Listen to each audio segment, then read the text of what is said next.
Sir मैंने ऐसा भी देखा है, बहुत सारे लोग जब स्पिरिचुअलिटी में आ जाते हैं तो उनके लिए पैसा कमाना और आसान हो जाता है। बिल्कुल। मतलब नॉट इन टर्म्स ऑफ कि वो स्पिरिचुअल ज्ञान दे के पैसे लेने लगते हैं। ऐसे सैकड़ों लोगों को जानते हैं हम जो स्पिरिचुअलिटी के जैसे ही फेज में आते हैं तो उनके लिए बड़ा सहज सरल हो जाता है वही पैसा कमाना जो पहले कठिन था। उनके खुद के बिजनेस में, उनके खुद के काम में बड़ी तरक्की होने लगती है। इसका क्या कारण है? इनफैक्ट आप देखोगे जितने भी अरबपति हैं ना, वो बहुत स्पिरिचुअल है। आप मुकेश अंबानी की बात कर लें, वो हमेशा पूजा पाठ करते रहते हैं, उनके मंत्र हवन चांटिंग चलती रहती है। जामनगर फैक्ट्री में हमारे किसी मिलने वाले के कोई व्यक्ति थे, वो कहते हैं जब भी मुकेश भाई अंबानी आते हैं तो यहाँ पे जामनगर फैक्ट्री में हमारे अंदर एक मंदिर है, वहाँ पुजारी जी हैं, दिन रात वहाँ पूजा होती है और मुकेश अंबानी जी आते हैं तो पहले वहीं जाते हैं। आप देखिए केदारनाथ में वो डोनेट कर रहे हैं, तो कभी बद्रीनाथ के दर्शन कर रहे हैं, नीता अंबानी जी कभी कोई ना कोई ऐसे अनुष्ठान करवा रही है। ये हुआ उनका। हमारे होम टाउन में RK मार्बल्स करके सबसे फेमस मार्बल इंडस्ट्रियलिस्ट हैं, उनका पूरा परिवार इतना आध्यात्मिक है। जैन मुनि को वो 4-4 महीने के चातुर्मास करवाते हैं। हमारे सिटी में जितने मंदिर वगैरह हैं उन्होंने बनवाए। तो जितने अमीर लोग हैं ना, वो बहुत धार्मिक, बहुत आध्यात्मिक होते हैं। वो प्रैक्टिकली धार्मिक हो सकते हैं कि हाँ भाई, उनको प्रैक्टिकल भी होता है कि धन भी जरूरी है दुनिया का, और धन भी आध्यात्म है। धन के थ्रू वो मंदिर बनवा रहे हैं, मस्जिद बनवा रहे हैं, तो उनके माइंड में क्लियर है कि मैं अगर धन को इस्तेमाल कर रहा हूँ सही जगह पे तो मुझे कमाना चाहिए। मैं तो कहता हूँ हर आध्यात्मिक व्यक्ति को बहुत पैसा कमाना चाहिए, और आध्यात्मिक प्रैक्टिसेस लॉन्ग टर्म होती है।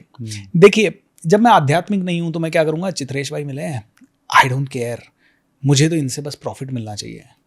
और जब मैं आध्यात्मिक हूं तो मेरा नज़रिया क्या होगा, यार चित्रेश भाई आए हैं, अब मैं भी कभी किसी के पास जाता हूं तो मुझे जेन्युइन हेल्प मिलती है, तो मुझे अच्छा लगता है आज चित्रेश भाई को जेन्युइन हेल्प करते हैं।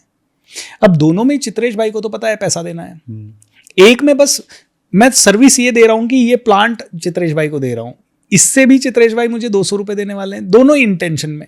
बट पहली इंटेंशन क्या है, चित्रेश भाई से फटाफट पैसा ले लूँ, अरे आज जल्दी से बेच दूँ। मैं मेरे टीम का भी कोई सेल्समैन मार्केट में जाता है तो मैं उसको एक ही चीज़ कहता हूँ, सेल क्यों नहीं हुई? अरे सर वो मैंने बहुत कोशिश की। मैंने कहा जब तू जाता है तो तेरा माइंड होता है कि अगर मैंने अभी भी सेल नहीं की तो सर क्या कहेंगे, पहली चीज़। दूसरा तेरा माइंड होता है यार ये तो खरीदना ही चाहिए, ये खरीदेगा ना, इसको तो बेचना है। मैं कहता हूँ ये सारे माइंड हटा दे, तू सिर्फ उसके पास जा और ये सोच के जा, तेरे पास और मेरे पास ताकत है उसकी पूरी जिंदगी बदलने की। हम अपने पैसे के लिए नहीं जा रहे हैं, हम उसकी जिंदगी बदलने के लिए जा रहे हैं। और मेरे पास जो भी, मैं इसी अंदाज से बोलता हूं, स्टेज से बोलता हूं, चाहे वेबिनार में बोलता हूं, चाहे सेमिनार में बोलता हूं, भाई मैं तेरी जिंदगी बदलने के लिए आया हूं, मुझे क्यों लोड चाहिए, मुझे तो कोई किसी तरह का कोई नेगेटिविटी चाहिए ही नहीं। मैं आपकी जिंदगी बदल सकता हूं तो मैं पावरफुल हूं। Why should I be ashamed कि मेरे को पैसा मांगते हुए शर्म आनी चाहिए? नहीं, आप पैसा दोगे तो ही तो मैं प्रोग्राम कर पाऊंगा। मैं कहां से अपने घर से लाके आपको 2 दिन बिठा के खिलाऊंगा या 4 दिन बिठा के खिलाऊंगा? I need money for that and I am asking that money. आप 30,000 दोगे तो आपको 300 करोड़ कमाने का फॉर्मूला मैं सिखाऊंगा। और ये एक यूट्यूब वीडियो से आने की बात नहीं है। तो मेरा तो कॉन्फिडेंस बढ़ता है जब मैं सेल करता हूं। तो पैसे मांगना भी जरूरी है, पैसे कमाना भी जरूरी है। और जब आपको अध्यात्म की अंडरस्टैंडिंग होती है तो अध्यात्म कहता है लॉन्ग टर्म।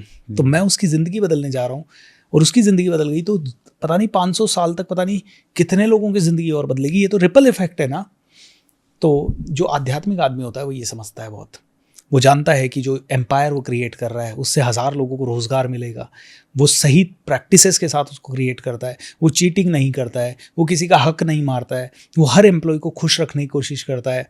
एंड ये आध्यात्मिक प्रैक्टिसेस से जब 50 लोग खुश हैं तो उनकी दुआओं से आपका बिजनेस बढ़ेगा। इसीलिए आध्यात्मिक लोगों का बिजनेस बहुत तेजी से बढ़ता है।